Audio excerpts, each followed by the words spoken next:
Hello, everybody, and welcome back to Red Eagle Politics. We're doing a brand new stream tonight. We're live. It's 10:20 p.m. on the East Coast. We're ready to go. How's everybody doing tonight? We have quite a bit to talk about in this stream. We're going to be talking about a recent poll that just dropped and some recent developments in the 2024 presidential primary. We are also going to be talking about what's been going on in Texas. Obviously, you see new things developing in the Senate race. You also see a tragedy happen at a mall in Allen, Texas, that the left is trying to politicize to their advantage. And on top of that, it does seem as if there were some positive election results from there last night, even in some really Democrat cities like San Antonio, where they overwhelmingly voted against things like, these criminal justice measures and legal weed and all that kind of stuff. Surprisingly to a lot of people, these left-wing initiatives were not exactly working out to their favor. Also, North Carolina, the Republicans there, and I talked about this in the video yesterday. We'll touch base on it a little bit more in the stream. They have been absolutely just going out there and crushing it. They have taken control of the state that they didn't really have control over. They had a majority in the state legislature, but the governorship, they've not held since 2016. I think that was one of the rare Democrat positives from 2016 election night.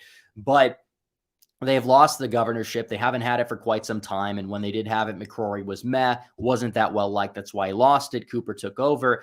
He has been obviously trying to stop a lot of the conservative agenda of the state legislature. They got a Democrat to flip parties to the Republican side, and they have been voting solidly with the Republican caucus, surprisingly, and have passed plenty of epic legislation. It's just a start, but this is like 1 week what they've been doing, and they are able to bypass the governorship to get all of this done. I think it's a very, very good thing. So you potentially could see the state move a little bit more to the right because of that.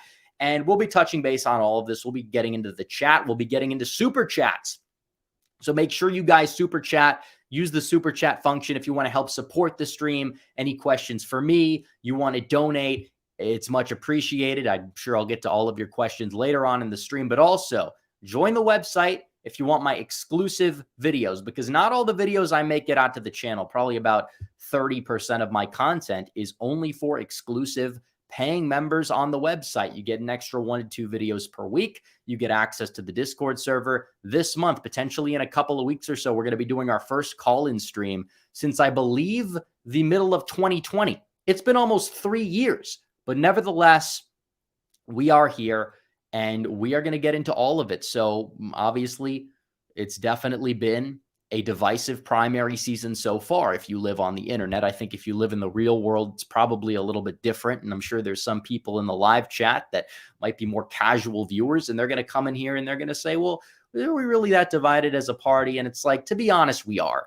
And it's more in the underlying mechanics than just like the IRL, like MAGA movement or whatever, because a lot of people do still support Donald Trump. He has the majority support of the Republicans in the primary. DeSantis is down there in the 20s. And while it is true that in the real world, most Republicans like both, when push comes to shove, they much prefer Trump for the presidency or for the presidential level. They prefer he gets the nomination over Ron DeSantis. And that has held true this entire time. You saw some things that did not positively affect Trump in primary polling, like what we saw in the midterms, which again, I think a lot of the blame was misplaced, and it was misplaced. How many times do we have to go over it? How many times do we have to consistently get out there and combat the lies that the GOP establishment has consistently pushed about the midterms? They take absolutely zero blame. They take zero blame for what was an unmitigated disaster that they bear probably 90+% of the blame for. I mean, that's what it comes down to. You look at all the energy and the money and the resources that were exhausted on these ugly, divisive primaries that hurt the candidates in the general election. And they're trying to do the same thing. They're trying to do the same exact thing in the general election. They're trying to go out there and they're trying to use DeSantis as this neocon pawn, the pawn of the neocons, not necessarily saying he is a full-on neocon, but he's clearly bought and paid for by them. They've drafted him to run. They've drafted him as their candidate.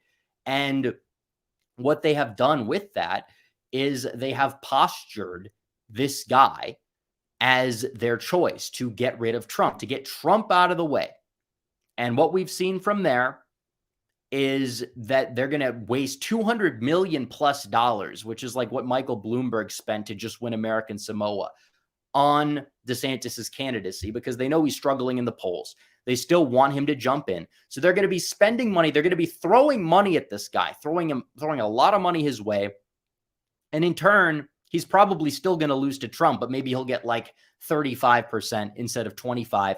And what that's going to do is divide this party, which is something we can't afford to happen at a time where you have a president that is unpopular. He can be defeated. We already have a candidate who was the best president in our lifetimes, objectively speaking, especially if you're in our generation. And he's basically got the nomination all but locked up. So why not just rally behind him? Because what you are doing is you are trying to sabotage him in a general election. And in turn, if he does go down or he loses narrowly to Biden, what you're going to do is you're going to sit back there, cross your arms and say, ha ha, I told you so. Now, here's what we need to do in 2028. Here's who we need to put up. And it's going to be somebody a lot worse, a lot more of an entrenched establishment figure than somebody like Ron DeSantis. Make no mistake, because they want Trump out of the way. They want the dichotomy to go back to 2008, where you were picking not between Trump and DeSantis, but between John McCain and Mitt Romney. That was the dichotomy. So for anybody that's going to say we haven't made progress is just laughing at themselves right now. Obviously, there's a lot within the GOP that needs to change. There's a lot of cringe. There's a lot of neocons still. But even then, they're the ones on the back foot when push comes to shove. And yes, they are two-faced. And I'm not saying that every Republican is good now, because they're not. But what I am saying is we're making progress. They don't like the fact we're making progress. They want to essentially move back to the days of old. That's the problem. Trump, while some people will say he's not perfect or this, that, and the other thing, which again, he's not. Nobody really is in politics in this day and age. But still, the fact that you have a leader who's out there, he's pushing the most solid policy that he's ever pushed in his entire career. Look at his platform. Look at his policy videos.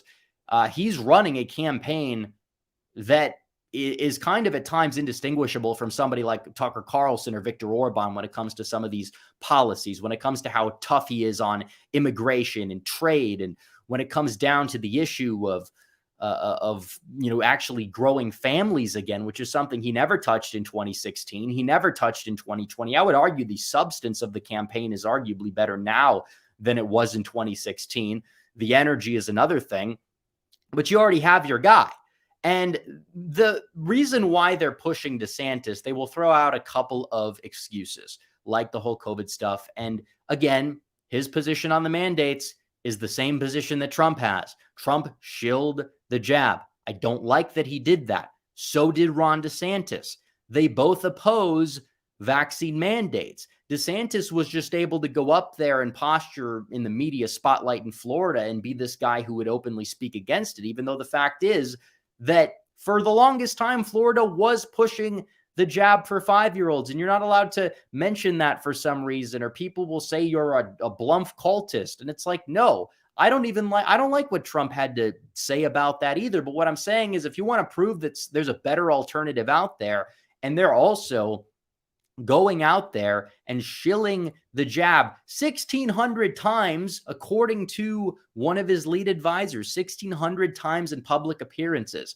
I don't think you could sit up here and say that this guy is like some real anti-establishment warrior, because he's not. And when it comes to the issue of Ukraine or whatever, he goes out there and he tells Tucker Carlson one thing, and that's probably one of the best statements he's made of his entire career, because he said the same thing that I was even getting hate for 2 years ago about how he deemed not to provoke Russia and push them into the hands of China, which again, that's true. Trump said that. Tucker said that. He said that. Good. Then he goes on MSNBC or some other network, and he says the same thing that Mitt Romney says about Putin, and the same thing that John McCain was known for saying about Putin, about how Russia's basically this gas station with weapons, and we need to make sure we can do what we can to oppose them. But he didn't exactly say what. And that's not something that I'm very fond of whatsoever. And I'm sick and tired of people sitting up here and saying, oh, well, if you happen to have a problem with this, then you're some sort of cultist. It's like, no. What I'm saying is you look at it. So every single criticism they throw Trump's way, it also likely applies to DeSantis. The pandering to voters and groups that are not exactly going to vote Republican. Trump spent a lot of energy on black outreach in 2020 to get 1% more. And I was the one at the time that was calling it out, which again, look at Trump's campaign now. He doesn't appear to be doing that. He's not going out of his way to propose these grandiose policy platforms for these specific groups who are not going to vote Republican. If he just focuses on what matters, he'll probably get that 1% anyways, but also get 1% of other groups that are much larger. Because if he got like, 2% more of the white working class vote, or even 1% more in some states, he would have won regardless of whatever took place in 2020. But still, it's like DeSantis goes out and does the same stuff. He's removed statues because it's a politically incorrect thing to do to have these statues here. So that's not exactly what a fighter does. When it comes to immigration, look at what he voted for in the House. Look at his House voting record on a wide variety of issues. Entitlements, he's going to be hit for that like crazy by Biden. And whatever he's done, even though it's been good on the issue of abortion, which I supported him doing, and I don't think it's going to be the biggest negative impact, but the Democrats are going to take that and run with that and do what they can to energize the voters against him in college towns, etc. You know it. So look at the big picture. It does seem as if when it comes down to the issues, electability, not exactly there, but then they'll pivot to electability. They'll talk about who's electable and who's not electable when you just crush them on the policy issue, because there's not really a single policy that I could point to say, okay, well, DeSantis would have been better than Trump on this issue. Because looking at his record as governor, when it's a lot easier to be a good governor when you have a supermajority, almost state legislature, than it is to be a good president. It's like even the gun control. Like Florida has red flag laws. He's supported red flag laws in passing the same way Trump has. And I'm not a fan of either.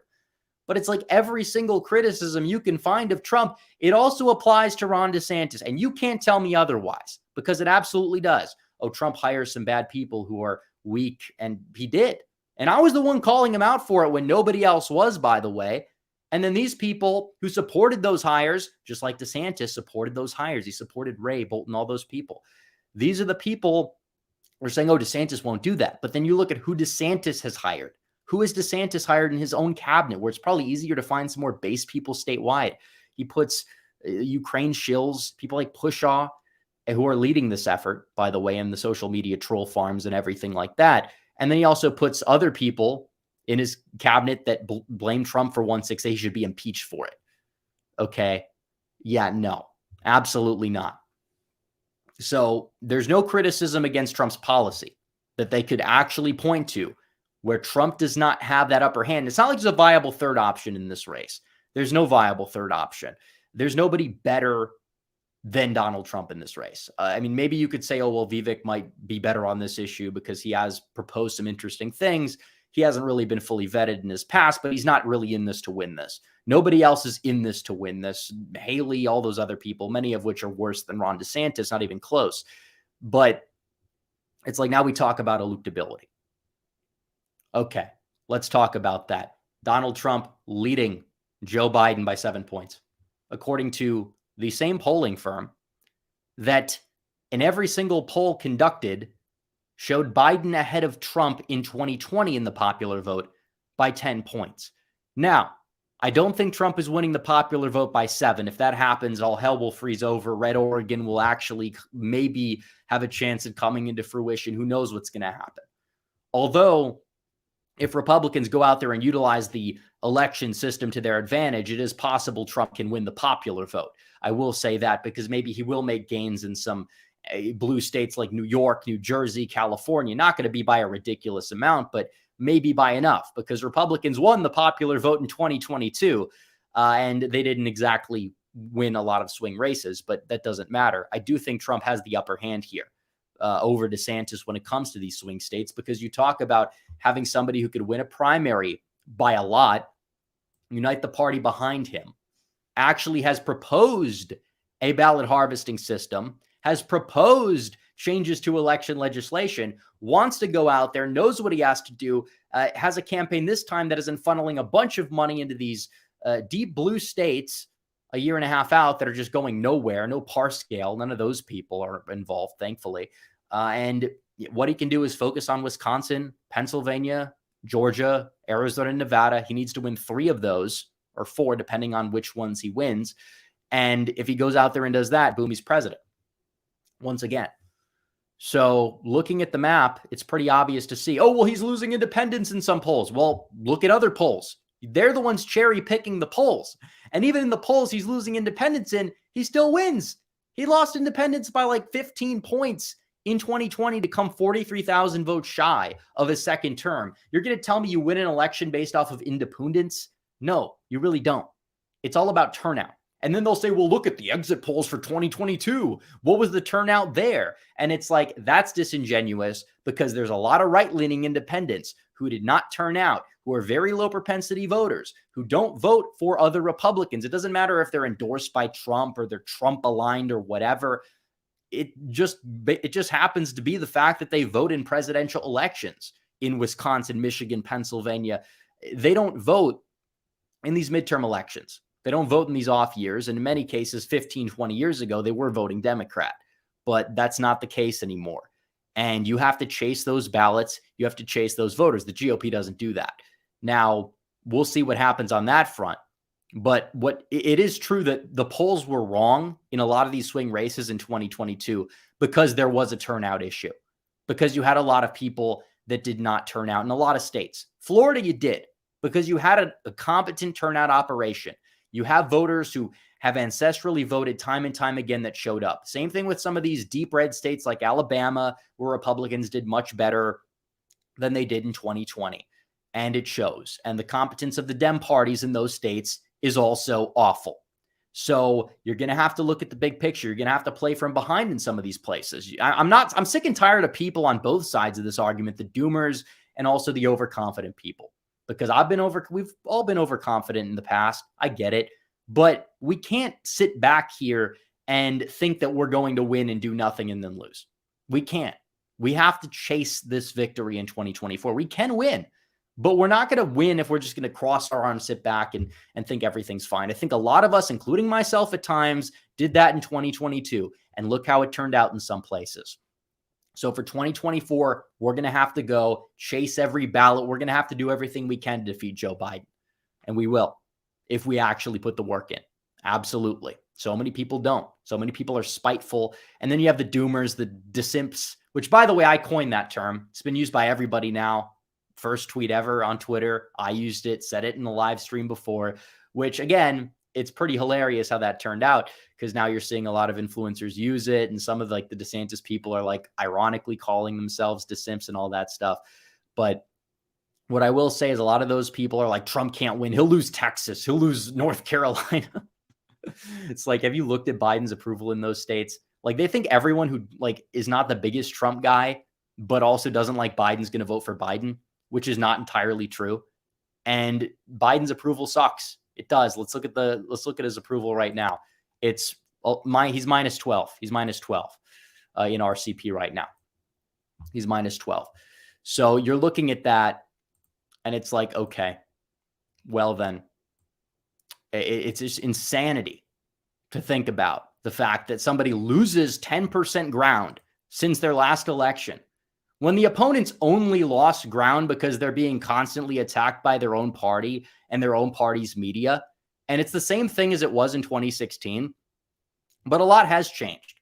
But if anything, you could argue that Trump is in a stronger position than he was then, a stronger position. And Biden's approval is in the gutter. It's 42%, whatever. Like, yeah, we'll say the ABC poll's an outlier. Well, look at the other polls. Pretty much all those polls not only have Trump winning the popular vote, but if you look into the polls that have him losing it, he still wins the Electoral College with trends. There's no way around it. They can argue until they are angry and red in the face, and it's not going to make a difference, and it's not going to matter. Because this administration is not popular. Ron DeSantis is not some legendary guy who's going to bring the fire and the charisma. He doesn't have any. Like, I hate to say this, but watch the debates of him against Charlie Crist. Watch the highlights. Watch him against Gillum. It's not looking pretty. Donald Trump has at least been in every single debate of his entire career. That's the best DeSantis could do, because all he had to sit back there, I'm going to prepare for one debate. And then they leaked the debate prep, by the way, and he's like clueless. Like, the guy doesn't even know what to say. He's like, do I talk about guns, or other people who are pro-gun already voting for me? He's like very clueless. And I'm not even saying like what he said was like that out there, or that this is like damning evidence that he's like done for in a primary, but it just made him look robotic and out of touch and clueless. And it's just not a good look. It's like Trump goes out there. Does he even like do debate prep? I don't even know. He doesn't really need to. And he still comes up with one-liners on the spot, even against Biden. He did a pretty good job against Biden.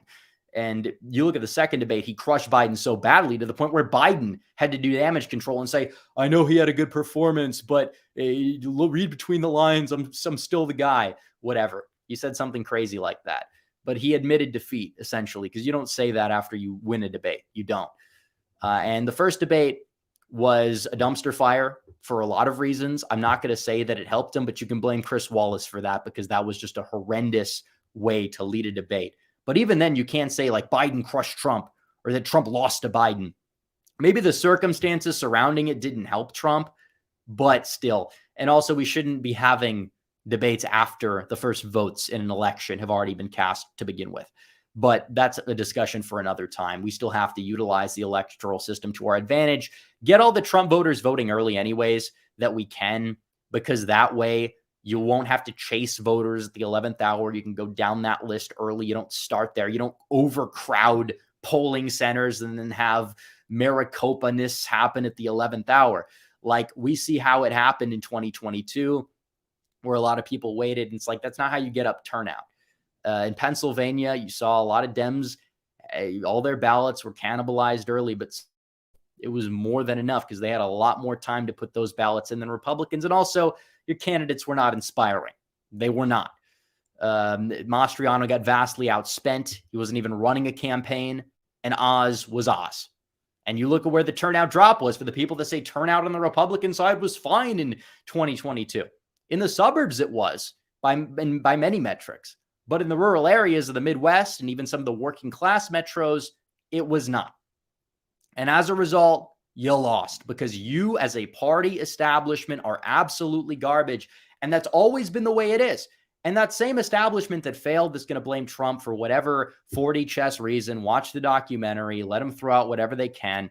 They're the ones supporting DeSantis right now, for the most part, in 2024. They are. Make no mistake. So, okay. And you look at somebody like Oz failing or somebody generic like Michaels failing, and then you're going to sit there and you're going to say, well, that proves that Trump can't win. I think it proves DeSantis can't win, if anything, because they're a lot closer to DeSantis when it comes to just the mold of a character that they are than they are closer to Donald Trump. Somebody like Carrie Lake is closer to Trump, personality-wise, making themselves a figure, slightly divisive. Okay. That's one thing, right?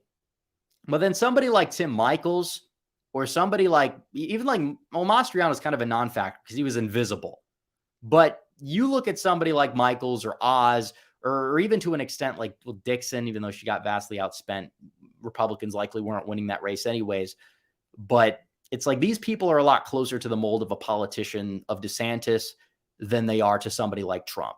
And while that might help DeSantis in a state like Georgia or maybe Arizona, you can win both of those states and still lose, because I don't see him winning Wisconsin, especially after an ugly, brutal, divisive primary with Trump. And if he gets the nomination, that's what it's coming down to, because if he gets this nomination, it's probably going to be through a contested convention, and it's going to be like a last-second miracle for him.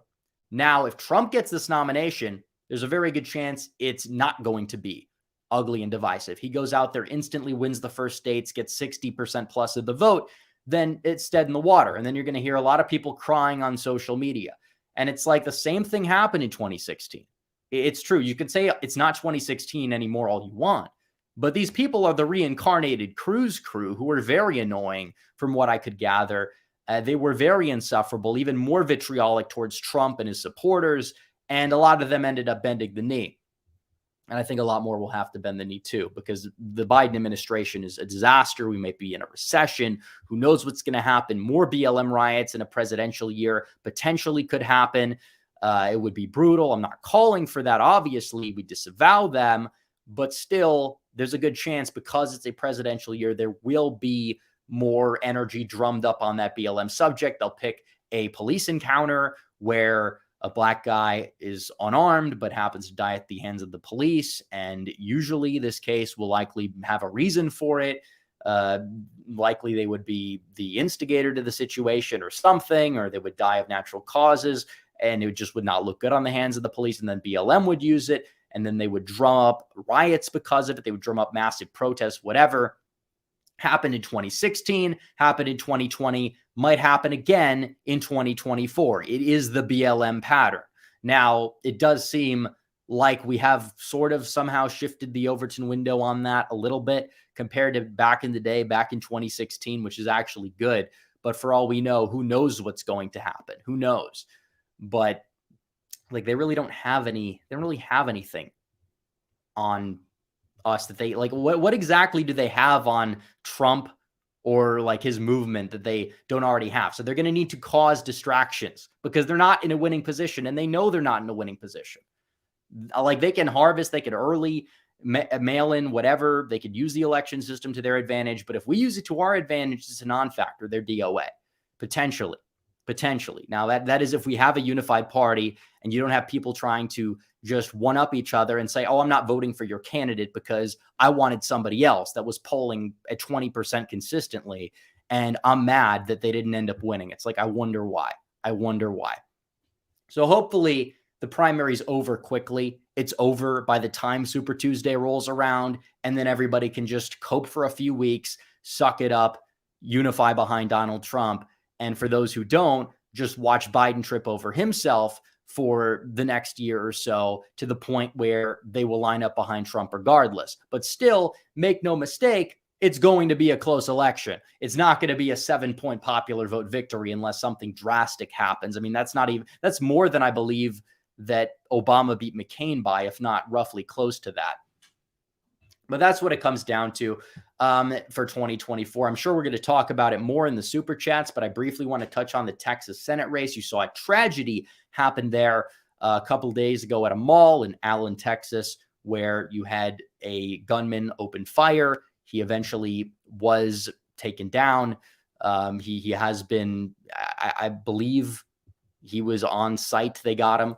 But what we do know about this is going to cause for more gun control calls, which again, don't help Democrats in the state of Texas. They do not help Democrats whatsoever. Uvalde County in the midterms swung hard to the right in Uvalde, where you had that tragedy take place.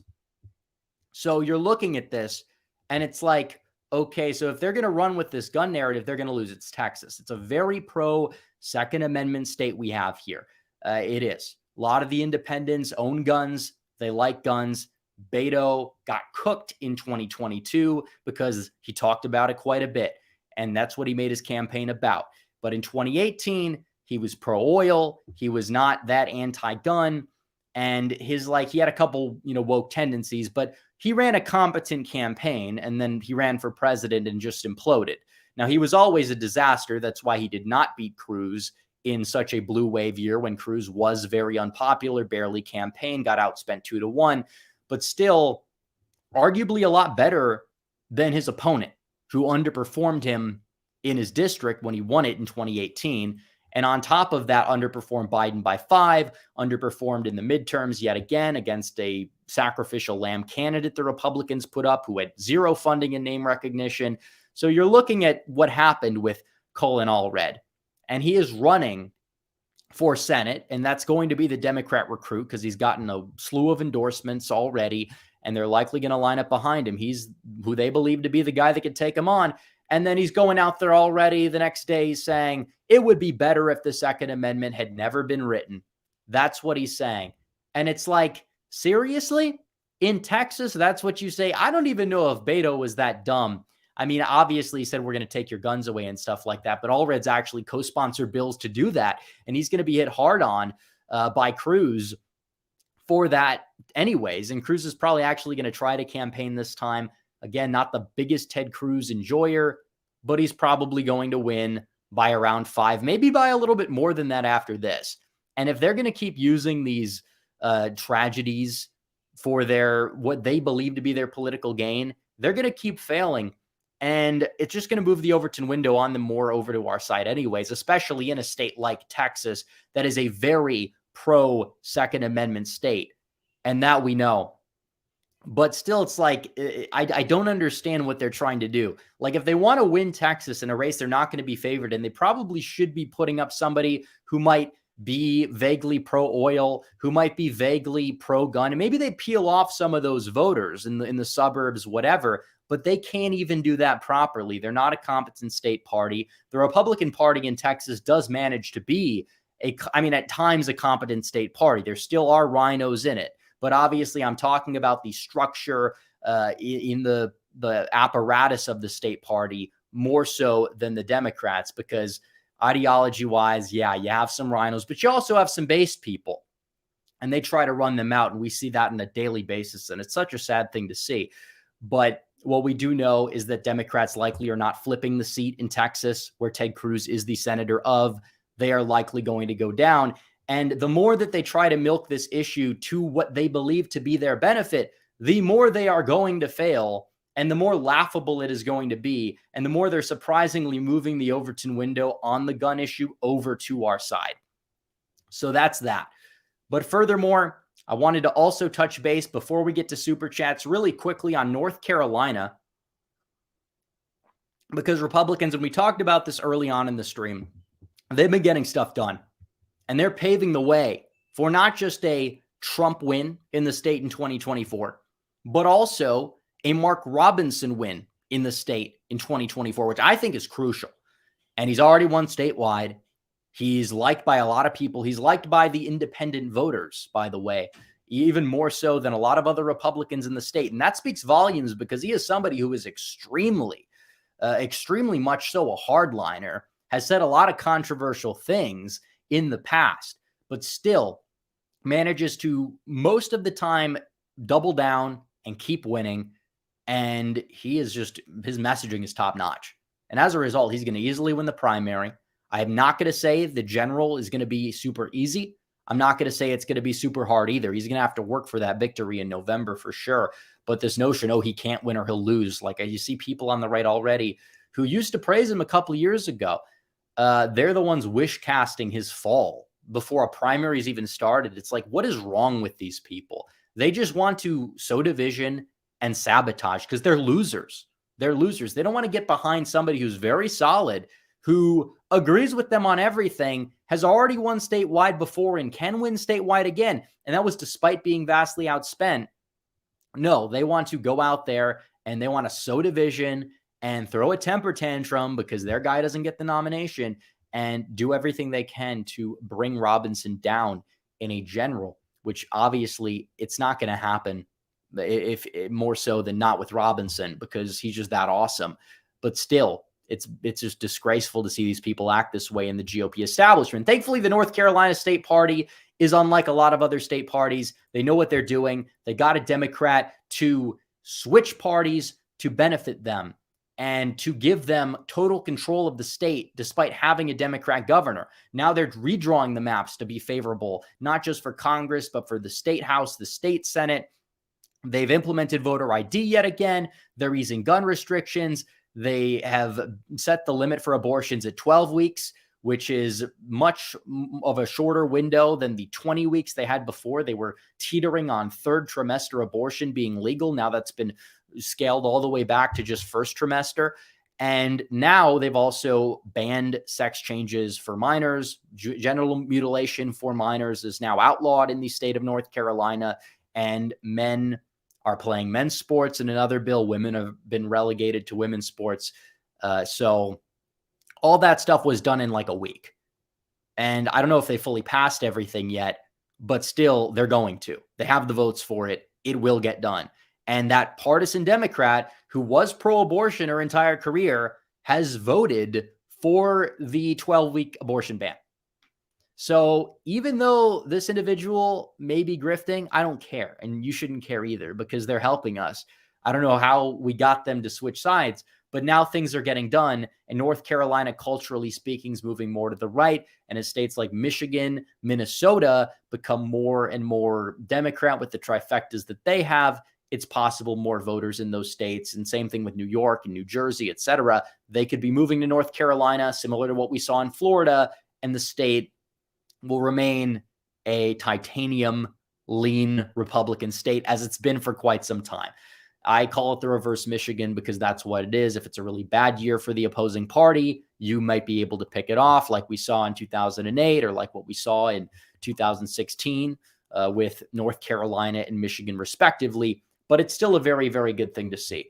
So nevertheless, I think we got to jump into the super chats here because we have a lot that we've talked about already. And I think we need to talk about a little bit more. So if you guys want to send in super chats, feel free to do so. We have 700 live viewers almost. Hit that like button. Smash the subscribe button if you have not already. And also smash the bell. Shatter the bell into a bunch of little pieces on the ground so you never miss another video, another live stream, another anything. But we have to go to super chats right now. Wholesome DJ Aftershock says, Rep is a small 1Q Trump disciple Buffett who went podunk community collage, unlike high 1Q Rufus, who is BFFs with DeSanta and went to Hooverford.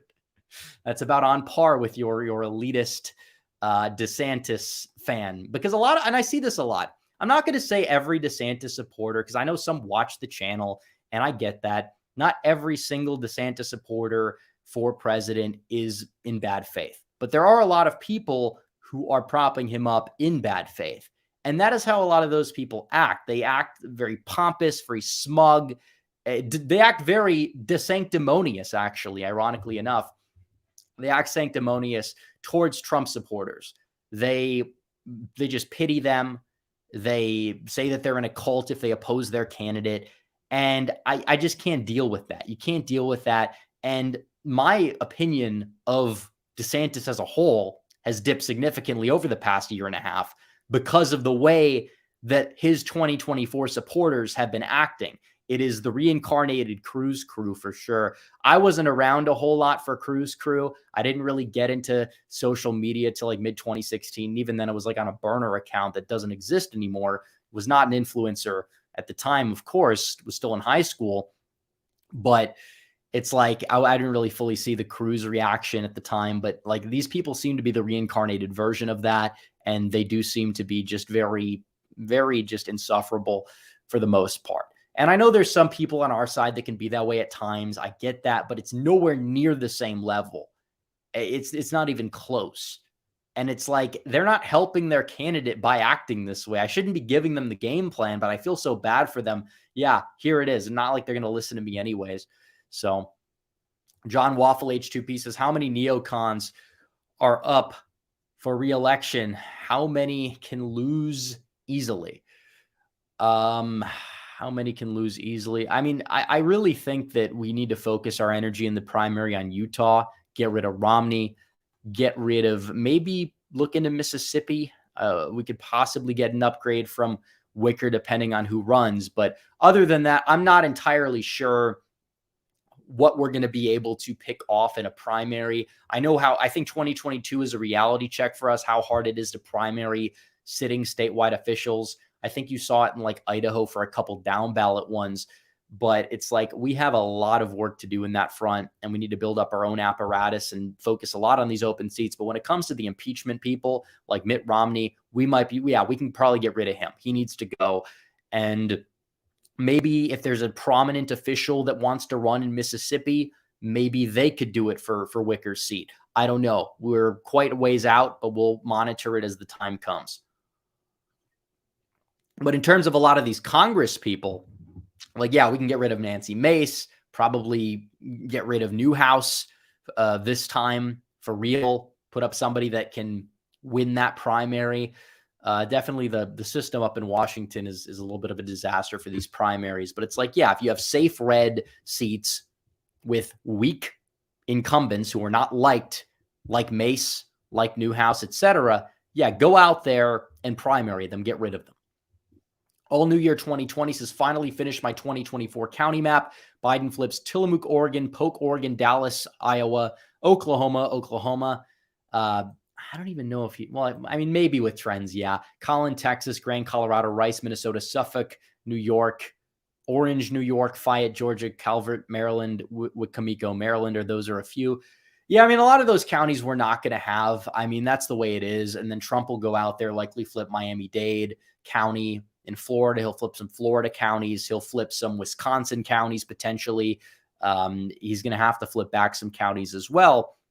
But I mean, it is true. We have some counties that are not exactly going to be in Republican hands. And that's true. You can win Texas without Collin County with trends. It's possible you could even have a red Tarrant and a blue Collin, given what's been happening in both counties and who's been moving to which county.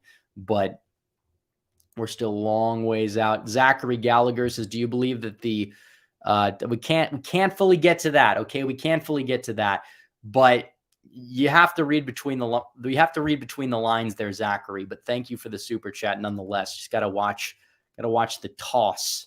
Watch the toss, the TOS. Joshua Matthew says, I'm a Trump supporter, but in my opinion, we need a candidate that unites us, the Trump supporter and the Republican establishment, to defeat Joe Biden. That's the only scenario I can see to win 2024. Well, you're going to have to unite, and that's why you have a thing called a ticket. You have a presidential candidate, and then you have a vice presidential candidate. Now, if this was an off year or 2028, like, yeah, there would be some candidate that might be able to do that. I'm just not convinced that if you have somebody like DeSantis that is propped up by the people that opposed Trump and propped up people against him in 2016, and he's getting their funding, he's taking directions from them, etc., and he's going out there against Trump in an ugly, brutal primary, he's going to have a really hard time uniting the party, especially because you do have a lot of only Trumpers. You don't have as many never Trumpers as they say. A lot of the never Trumpers, like the diehard never Trumpers, a lot of them probably won't even support DeSantis as well. Maybe a few of them will, but it's not exactly enough. Reason why we're losing is not even necessarily, the independents. It's we're not getting enough of our voters or people who would vote for us out. We're not doing that. Disaffected, right-leaning independents that are not being chased in Wisconsin, in even Michigan, even though I don't think we win it, Pennsylvania, a lot of them stayed home in 2022, etc. And with Biden's drop in support in a lot of these places, this is something that we easily could take advantage of. But they don't want to take advantage of it. They're content with losing. They want to lose. They don't want to win. That's too much work for them. They're actually more content with a Biden victory, these bureaucratic types, than they would be a Trump victory, because they just want Trump out of the way. That's what it is. They want him gone so they can go back to the days of old. And it's like, okay, well, we'll compromise with Biden. We'll get some of our down ballot Republican establishment people in there, and then we'll be supporting Biden. It's like, it doesn't really work that way. And the more that they do that, the more it's just going to be a disaster, because the average voter out there in the Republican Party is not your average Republican think tank influencer who lives in Washington, D.C. It's just, they're not the same person. They're not the same type of person. They just don't like the fact that this is not really their party anymore. And it's the party that's moved over to being the party of the American people more so than not, in the party of middle America. And this has been a long time trend. This has pre-existed. It's predated Trump. I think Trump is a lot more of a symptom than the sole cause, even though it is very evident that he was a big, big influence on the party's recent shift. And he is that accelerator. He is that X factor candidate for sure. But nevertheless, this trend has been happening for a while. We've seen it with other grassroots movements. You saw it with the Tea Party, saw it with a lot of different things. But I think Trump really took it, and he was the X factor that perfected it. And when he failed, it was because he caved into what the other people wanted him to do. And now he has lamented that. So it would be evident that he would be much better and in a much better position in term 2 than he was in term 1. He just never got term 2. So that's what we're trying to do, get him term 2. And then when that's all said and done, we're not going to take our foot off the gas. Of course not. And we're probably going to need to look for somebody that's better than him in the future, but we don't have that X factor candidate, or maybe it'd be like a Y factor or a Z factor. I don't know if those are proper terms to use, but still, Trump obviously is not going to be president for life. He's not going to be dictator. He's not going to be king. You're going to have him for 4 years. He's going to do what he can to change the status quo, make it better in those 4. Then after that, who knows what's going to happen? And maybe you can have more of a status quo kind of person to buy time at that point, because then the status quo would have changed so much. But even then, be careful at who is propping up these candidates, because usually it's the Republican establishment. They could point to Trump being endorsed by one rhino senator who Trump openly calls a rhino, or they could look at the full list of donors who is funding the opposition to Donald Trump. It's very evident Lindsey Graham is a grifter. Everybody knows that. Trump knows that. People around Trump know that. Everyone is well aware of that. But still, what is he going to do? Like, you want him to like disavow him? Like, Trump doesn't disavow anybody, which it just is the way it is. You have to open support in some places. You have a senator who's very popular for whatever reason, not for good reasons, but is popular nonetheless in a state that is a first 4 early state. If you reject their endorsement, I don't know if that's a good thing. I really don't know if that's a good thing to do. But still, look at him, and then you compare him to Jeb Bush, who is saying he's very thrilled to see Ron DeSantis run for president. It's like, yeah, I'll take Lindsey Graham over Jeb Bush 99 times out of 100. It's like, yeah, there's grifters that support Trump. There's also grifters that support DeSantis. A lot of them supported Trump. Jenna Ellis, she's a grifter, was one of the worst attorneys on Trump's team. Definitely hurt his chances post-2020 of anything, getting anything done, because that's how bad she was at her job. And Trump didn't want her anymore. And she's now a diehard DeSimp. Diehard, which speaks volumes, because she was the one hitting DeSantis from the left on like the woke capitalism stuff in mid-2021. So shows where her real intentions lie. Garrett Vranikar says a good talking point against mass shootings is, why didn't the FBI prevent this? Shootings like Parkland were preventable but happened anyways and was used for anti-gun laws. Hold the FBI accountable.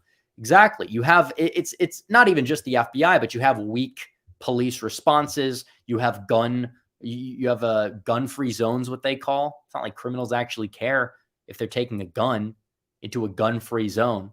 There's a lot of things that happen that should not actually be happening. And it's deeper than that. And we could talk about, oh, we need more guns. That'll solve the problem. And it probably will. I'm all for more armed guards, whatever they got to do to prevent life from being lost. But at the same time, why do we live in a society where we even need that to begin with?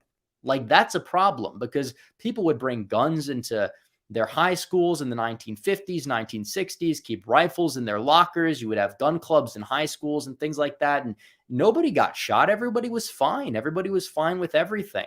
And then now it's a problem. The term like mass shooting wasn't even like relevant until the turn of the millennium. I mean, they just didn't happen. It's a sign of a sick society for a wide variety of reasons. And if you come directly for the guns, it's not going to solve the problem. You're just going to make a lot more people, law-abiding citizens, angry, because that's who the victim of the gun control is, more so than not. And usually it leads to other things happening.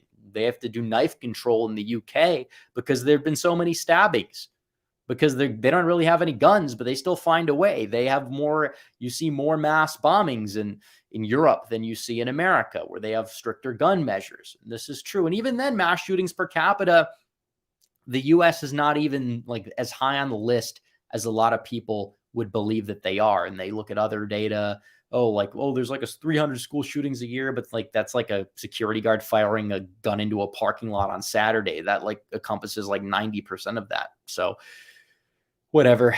Southern Sweet, thank you for the super chat. Bin DR News says, personally believe 24 will be similar to 16. Biden will underperform and make the way for a Trump win. Biden barely won, so he has no room for error. He does not. Biden's lost so much ground, it's unreal. I mean, you look at the polling. He had a 52% approval rating, which was higher than Obama in 2012 by the time that the election rolled around. Now, he was a vegetable. People didn't know that because the media covered for him. The media covered for a lot of his scandals and a lot of his stories. And right there, that would have been more than enough to give Donald Trump a win in 2020. More than enough, regardless of anything else. You had a global pandemic. You had changes to the election system. You had an economic downturn. You had riots in the streets. You had all sorts of things take place. All sorts of things happen. But still, they had to go full 100% just concealing every bad possible thing that came out, which has now been quote unquote authenticated, or basically they just admitted it's true. Like, they went full scale defense for Biden. It was like having 25 people on the football field at the same time for one team against a regular offense. And as a result, you barely got by. But you know what? Even then, it's like, it's insane. Now, I'm not going to say that it's going to be like a cakewalk for Trump or whoever the nominee would be, because even though Biden's approval rating sucks, that can change. What's he going to do? Oh, he'll pass some like bipartisan legislation. He'll pass a lot of whatever he needs to do. He'll empty the oil reserves. He'll start to pivot on some things temporarily. And then if he does win the election in 2024, the next day he's going to go back to business as usual, because that's what these politicians do. And it doesn't work out to their advantage, or it doesn't work out to the advantage of the American people. And when it's all said and done, Biden would just be viewed as a two-term Jimmy Carter if he does win, but I don't even know if that's going to happen. So we have to do our part. I say 50-50. Some people say less than that. I think if you put DeSantis up, I think your map gets a lot harder. And even if you want to say Trump has a lower floor than Ron, he also has a much higher ceiling than Ron. And that's something not a lot of people are taking into consideration either. And we're talking about the electoral map. You can win as many independents in Florida, New York, and California, and maybe even Texas, which Trump's going to take Texas and Florida anyways, as you want. That's not going to translate to turning out those disaffected independents in Wisconsin or Michigan or Pennsylvania, which then if you don't turn them out, you're just going to blame Trump for not being a team player. So we already know what's going to happen. It doesn't matter who wins the election. If Republicans lose, it's Trump's fault. Whether DeSantis gets the nomination, it's Trump's fault. If Trump gets the nomination, they're going to say that it's Trump's fault. There's no way around it. So Endeavor 25 says, I support the nominee. We must win in 2024, period. I support the nominee 100%. I'm also very confident the nominee is going to be Donald Trump. I could say that full scale. And I think a lot of other people who are on the fence should get on board, because we don't need to be giving this primary a chance at getting actually divisive. We don't need it. We can't afford it as a nation. They're trying to hold the party hostage, and we can't let that happen. VW Bear says, Charles III kinghood. It's day 177 of being a king. I get the reference, but like, how does that exactly work? He's been a king for so long, but didn't he just have his like ceremony to officially become a king? I don't know. I don't keep up with the royal family stuff. I've never really been that big of a fan of it. K. Ben says, your thoughts about Trump going on CNN for a town hall? I think it's great because both Dems and DeSimps are crying about it. Like, yeah, I don't know how you're upset about this, because Donald Trump is going out there into the lion's den the way he did back in the day, the way he didn't do a whole lot during his presidency even. And you're going to throw a temper tantrum because Trump actually wants to talk to the media. He wants to talk to a larger audience. It's like, how in the world is this exactly like a bad thing? Like, how? Like, he went on CNN. He went on MSNBC in the 2016 primary. And even after the primary, he would go on those networks. And definitely they're not kind to him for obvious reasons. They're establishment media. But at the end of the day, if they give you a platform, you take it. That's what you do. So I'm sick and tired of people sitting back here and saying, he can't take that. He can't go on CNN.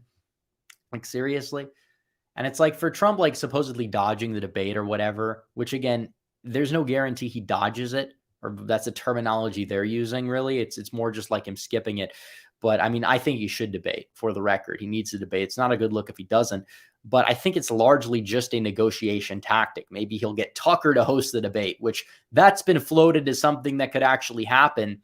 And Tucker would be a much better moderator than, oh, we're going to have to run it back with, who are they going to have? Are they going to have Chris Wallace trotted out there again? Like, that'd be a total... that'd be a total great idea, wouldn't it? Yeah, absolutely. Yeah, right. Tucson Paleocon says, who would you run against Romney for Senate? The Attorney General, I believe, Reyes. He's pretty solid. He'd do a good job. He's a statewide official. I think he could win that primary. Alex Kuchar says, Electabros in 2015. LeBlumph is unelectable. He will get destroyed by electoral juggernaut Hillary Clinton. I'm sure people like Rufus would prefer Kasich. Well, he did prefer Kasich. He has an account on U.S. Elections Atlas. He was counter-signaling Trump, calling him Bernie Madoff 2.0 the day, like a couple days before the election. I mean, everybody knows this by now. Nobody actually talks about it, though. But yeah, a lot of people on Atlas, not Republicans, but like a lot of Dems and even some rhinos were saying, in this point in the game in 2015 or whenever after Trump announced, oh, Hillary would defeat him in Arkansas and Kentucky and Tennessee and West Virginia and all these states. It's like, really? Like, you got to be kidding me. Sam Madsen said, can we primary Ryan Zinke? Yeah, and a lot of incumbents that have like these corruption issues don't do well in primaries, and you saw that in Mississippi with Palazzo. So yeah, I'd be down for that. FM32047 says, wish Jim Justice didn't declare for West Virginia Senate because I think he's a bit more sus on the issues, former Dem. Maybe he's more eluctable, but Mooney's better. Mooney's better, but I think Justice wins the primary. I mean, he's going to win the general by a lot. And I don't like the whole eluctability thing, but viability does exist to a certain extent. I will say Mooney would win anyway, so it doesn't matter. But it's like, okay. He's old, though. So we can keep him in check easily. He would be a one-termer. You get rid of Manchin, get a party line vote, or you could primary him out in 6 years potentially as well. And whoever would win that would easily win the general, so it doesn't matter. Zachary Gallagher says, is it true that Trump won Obama supporters? He won over a decent portion of them in some states, which was crucial. He didn't win Obama supporters at large, or he would have won 70+% of the popular vote. Based Cato says, I know you don't like interacting with shitlib accounts on Twitter, but in your opinion, who is the biggest paid Democrat operative on the platform? I mean, I don't know. We see those like young kids that are obviously paid operatives that's basically been disclosed and they've admitted it. But I don't know. Like, we dealt with a lot of them back in the day. Like, there's like the classics, the Krasenstein brothers. You have, was Brooklyn Dad or whatever his name is, and a lot of those people. But like, you don't hear from a lot of them nowadays anyways. It definitely seems like the climate has shifted to a certain extent. And I don't know why that is. I don't know if it's because the algorithm has changed under Elon quite a bit, but it does seem as if like a lot of those people are clowned on by pretty much everybody universally. So I don't know.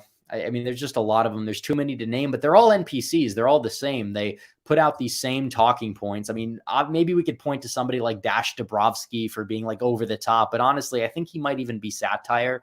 I'm not saying the guy that is involved is like a conservative, but I think he might be like a self-aware satirical liberal that's just doing it for attention. Let's see. All New Year 2020 says, thoughts on Golden Dawn in Greece. Not familiar with Golden Dawn. Let's see. Golden Dawn. Greece. Oh, it's a far right party, apparently, or that's what they say it is. I don't know much about it. But judging from the symbolism behind it, it does actually seem like it could be a legitimately labeled as whatever they want to call it, neo-fascism or whatever term they're going to throw out there. But I don't have an opinion on that. I don't know what the party stands for. It doesn't seem like they have much of a foot in the door in politics anyways in the country. Nick A says, who do you think would be the best choice for VP for Trump and give him the best chance to win? Maybe Gabbard. I don't know, and we can go over this. I just need somebody who's not going to be a total pushover, but somebody who can just be serviceable. I'm not looking for him to double down. I'm looking for him to try to do what he can do to grow the coalition, but not cave. And that's what the VP can do, because Trump is going to be president likely for 4 years, and whoever he picks might not even be that front runner in 2028. Now, I will say that if DeSantis didn't decide to take the bait, he possibly could have actually stood a good chance at being Trump's VP, but you don't have that, camaraderie you had between the two a couple of years ago. So it doesn't seem like that's exactly going to be the case. And judging from DeSantis's debate abilities, even though one could say hypothetically it would unite the party, get his supporters behind Trump more easily, DeSantis is not that good at debating. And I see more highlights from the debates, and it's like, okay, even though I might agree with him more on the issues than somebody like the corpse of Charlie Crist, like even then, Charlie Crist actually pressed him. He seemed, in the debate, he seemed a little bit more like, I don't know, just with the debate tactic. DeSantis is just like more of like a guy who goes out there and just repeats the same debate lines that he had off of a flashcard or whatever and spent 20 hours in debate practice. He's just a little robotic. I mean, we saw how that worked out for Mitt Romney. And it's like, yeah, I mean, Mitt Romney is a lot more of a rhino, a career rhino. I'm not saying that the two are identical on policy, but when it comes to personality, he seems like he's more cut from that cloth than the cloth of somebody like Trump or somebody who appears to be to the public a little bit more genuine.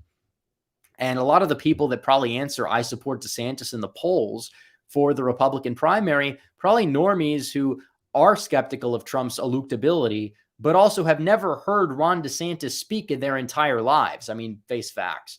So Garrett Vranikar says thoughts on Irish thought crime laws. Keith Woods brought attention to it. Even Elon Don Jr. and Jordan Peterson responded. Keith makes great content.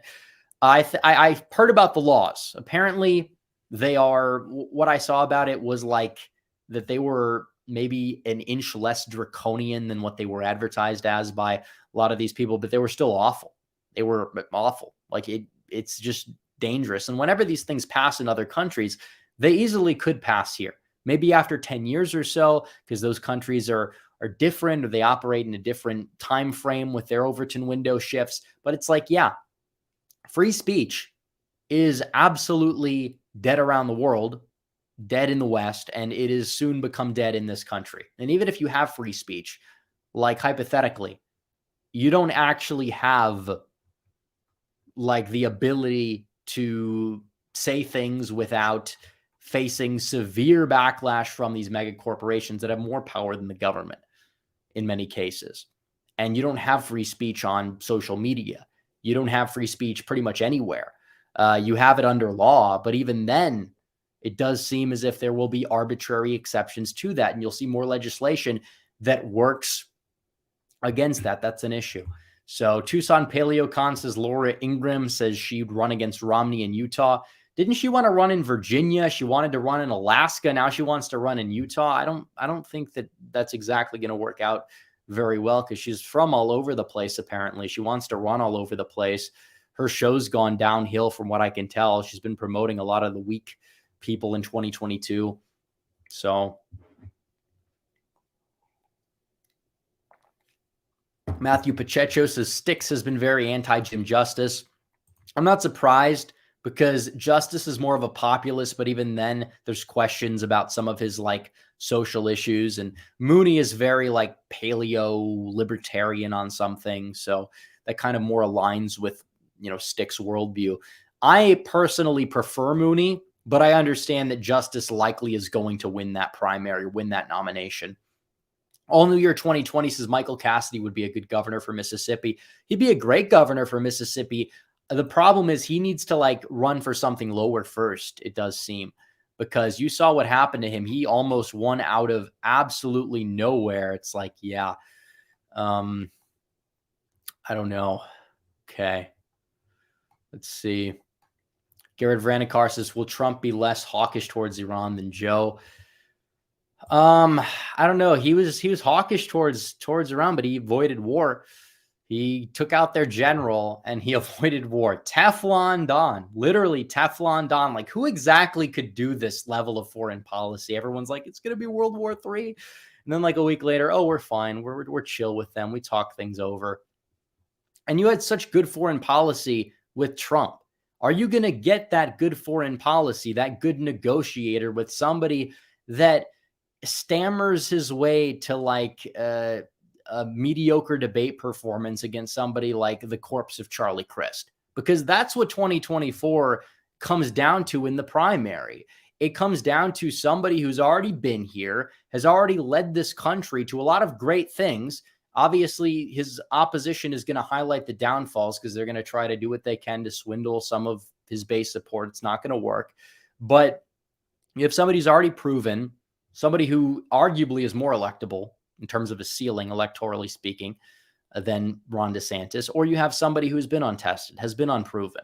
You can point to a gubernatorial election victory all you want when that candidate outspends the opposing candidate by like $90 million, and that opponent does everything they can do to try and lose that election.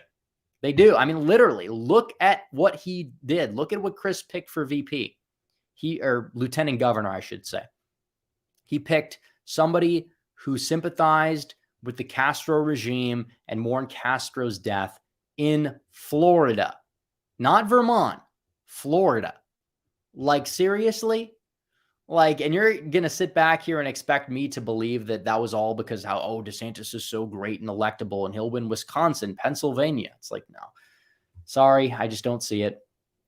I just don't see it, especially after a divisive primary with Trump. If this was a clean blank slate election and the primary was DeSantis and Haley, and DeSantis like pivoted more to the populist side of things in the primary, yeah, maybe he would be like electable in a place like Wisconsin, or he could win it. I just can't see him in this circumstance go out there and win it. I just can't. Matthew Pacheco says, as an Ohioan, thoughts on the Ohio Senate race? We've talked about it a lot. I want Warren Davidson to jump in. I mean, Matt Dolan is god-awful. I'm not sold on Moreno or LaRose from what I can tell. LaRose likely does jump in. I'd love for Davidson to jump in. He's the best on the issues. He is a chronic overperformer, and he's dying the wool. America first. Great fit for Ohio. A lot better than somebody like Dolan, who's a free trader, or somebody like LaRose, who's unproven on foreign policy, or somebody like Moreno, who is a weak outsider who had very socially liberal positions like 2 years ago. So again, I'm not really sold on either of those choices. Now, I think that all of them could beat Sherrod Brown, with the exception of Matt Dolan, because he's just such a bad fit for the state. And it'll take a little bit of Brown fake populism, posturing, the vibes thing, because a lot of voters do vote based on vibes, to go out there and get the victory there. So that's my take on that. New England refugee says, Scott Greer, highest IQ takes. Agree. Are you asking me for his highest IQ takes, or are you saying that if I agree? I'm going to assume you're meaning that if I agree that he has the highest IQ takes. I agree with much of what he says. I think that there are some takes of his that I think he's being a little bit too contrarian, or just trying to get a point across.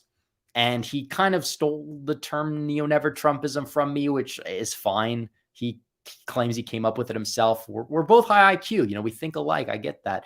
I'm not upset about him over that. But, I mean, there are some takes of his I think are just a little bit too contrarian. And it's like, you want to reach normies, but you can't exactly have like that same level of vitriol towards normies and normie hobbies or whatever, the way that he does. But other than that, I agree with him probably like 95% of the time. So yeah, I mean, I listen to his podcast sometimes. He's a pretty smart guy. I would say maybe 187 for the most part. At times is an understatement.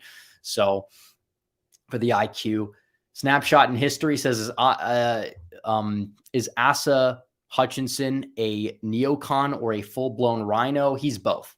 He's a train wreck. I mean, you have somebody who goes out there in a state that is R+30, and they veto a transgender sports bill in that state. I mean, that is absolutely insane. This guy is a total neocon, total rhino. He's everything bad. And the fact that he's going to sit up here and run for president when he's reviled by his own party in the state of Arkansas is in and of itself just a disaster. Pollyanna Forever says, sir, your breadth of knowledge is quite impressive. I love listening to your perspective on American politics. Do you think California will pass the reparations idiocy? I was unaware that they were coming up with a bill like that, but it doesn't surprise me. If they do, it's just going to make people angry.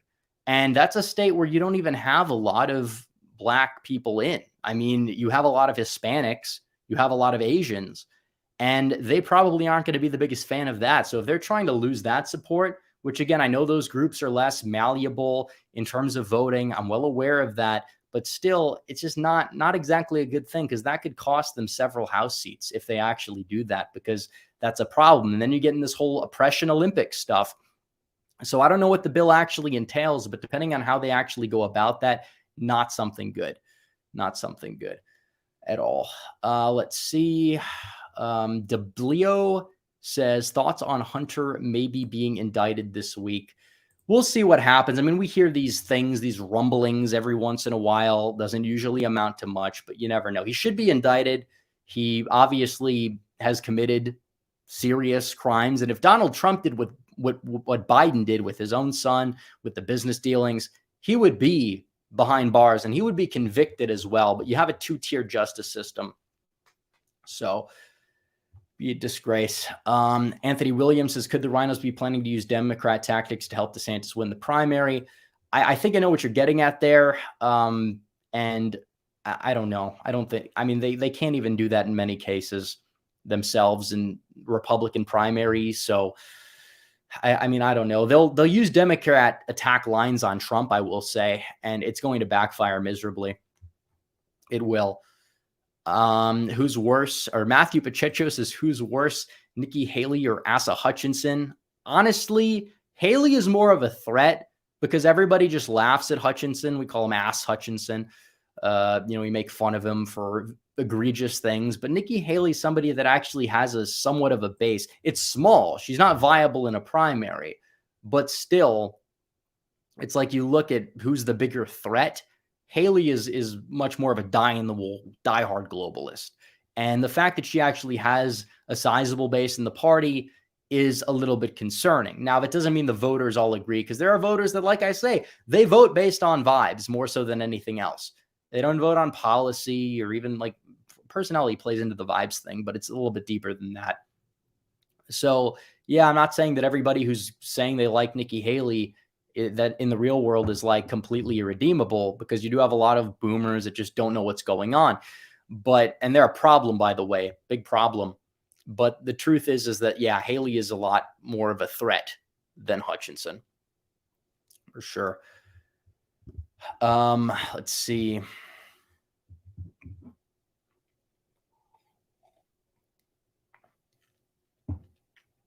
All right, super chats. Okay, we have one more.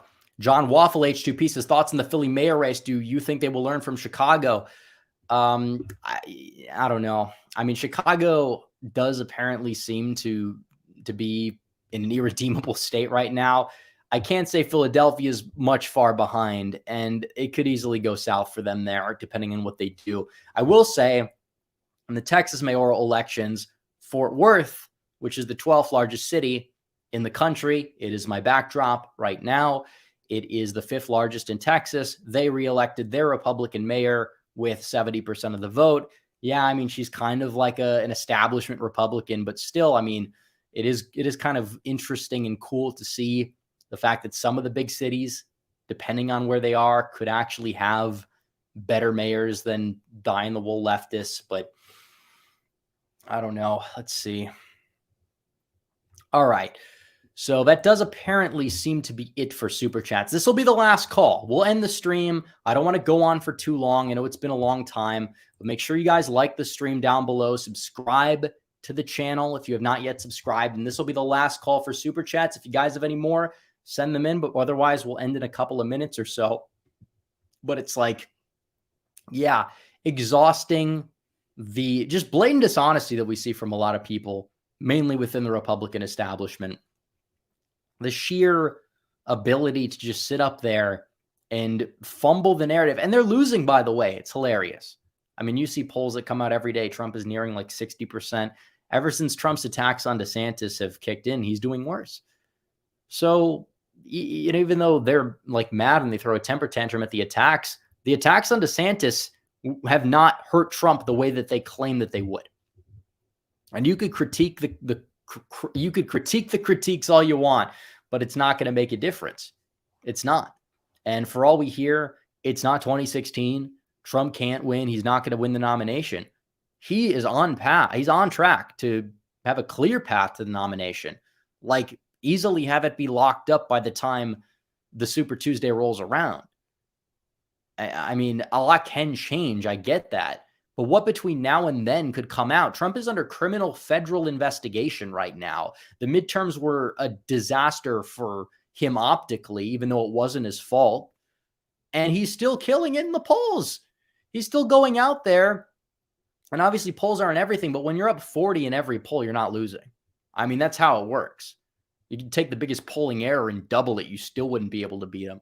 So about that, you're looking at the polls, you're looking at everything, and it's like, okay, the only way it's going to change is maybe if they spend a ridiculous amount of money on DeSantis, which they have been doing and they will do. And he is running a shadow campaign. He has people working and canvassing in DeSantis 24 shirts. He has a super PAC, never back down. Don't know what the hell that means. That are behind him every step of the way. So yeah, he's running a campaign. He's been running a campaign. And this whole, oh, he hasn't announced yet, like he's going to get an announcement bump. Trump didn't get an announcement bump. And like, I know Trump has higher name recognition, but everybody knows DeSantis is running at this point. His name recognition in the polls is like close to 80%, 90% in the party. They know who he is. And the more he's going to be out there, he's not that likable. He's not. I mean, that's the way I see it. You're going to have to be like more likable than Trump as well. If Trump's personality is a problem in a general, imagine what a problem DeSantis's personality is going to be in a Republican primary. I mean, what does he bring to the table? It's very calculated, very coordinated. It's like the Rubio thing. Rubio, say what you will about Rubio, but he at least like was able to be, have a little bit of empathy on the campaign trail. A lot of people saw it as fake, but then he got exposed for being a robot.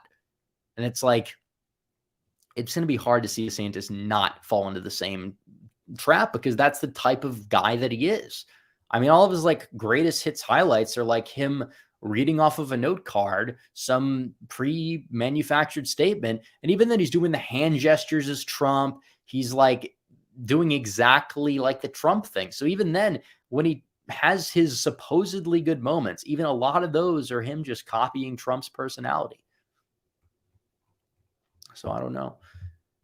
Arnie Hernandez says, should we turn to having a medieval guild system like for the economy? I mean, I don't really know what that means, but I will say that if you're going to talk about reusing systems for the 1500s in general in this day and age, there's a higher chance than not it's not going to work out whatsoever. And there's a lot of red tape you'd have to go, cut through to even have a modified modern version of that. So DJ Aftershock says, we love Chile. We love Pinochet. It's going to be controversial. Oh, actually, probably not here. I mean, Pinochet, and that's another thing. Like you have a lot of these people that were those South American authoritarian leaders. They worked heavily with Reagan.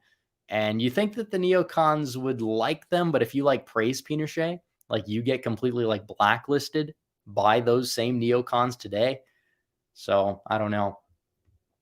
I actually do have disagreements with some of Pinochet and some of his policies and whatnot. But I mean, he took on the communists. You're going to expect me to sit up here and say that we're not allowed to support people that take on communists that were supported by the likes of the Bushes and Reagans even back then? I don't know.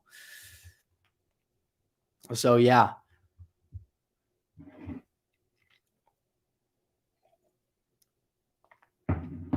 R. Watinsky says DeSantis says he's a populist in his book. Is he?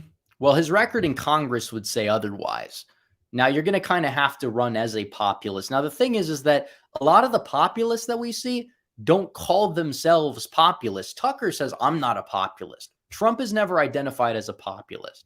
Now, I call myself a national populist, and yeah, I am a national populist, but that's more of like just like a over symbolization or an over description of a label that I'm willing to embrace. But it's like, I don't know. I will say this about the DeSantis Disney stuff, though. Is Disney less woke now than they were before DeSantis started to go after them? I'm not saying he shouldn't go after them. What I'm saying is he really winning the war? Is he really winning this fight? Because if he can't have a clear victory there, like, and that's all he's trying to run on is, oh, I'm taking them on, and like they're not any more woke than they were, or they're not any less woke than they were a couple of months ago. I don't know how you could spin that to a victory other than, oh, it's like performative. DJ Aftershock says the right is winning big in Chile with 62% of the vote. That's a good thing. It's a good thing. We'll see what that comes down to for sure. I mean, a lot of these national populist parties worldwide, and we see some wins up there earlier this year in Scandinavia. It seems like you see a little bit of a rise there. The Netherlands, etc. It's everywhere. I mean, this is definitely a climate shift we're seeing in other countries. And obviously, we have our losses. We have what took place in Brazil. And we know Brazil is very corrupt, but is what it is. So, all right, guys, I think we're going to end it. Thank you guys for tuning in. Thanks for all the super chats. And make sure you guys like the stream, subscribe, hit the bell. I will see you guys in a video tomorrow, and then we'll probably stream again on Tuesday. So anyways, guys, thanks for watching. Red Eagle out.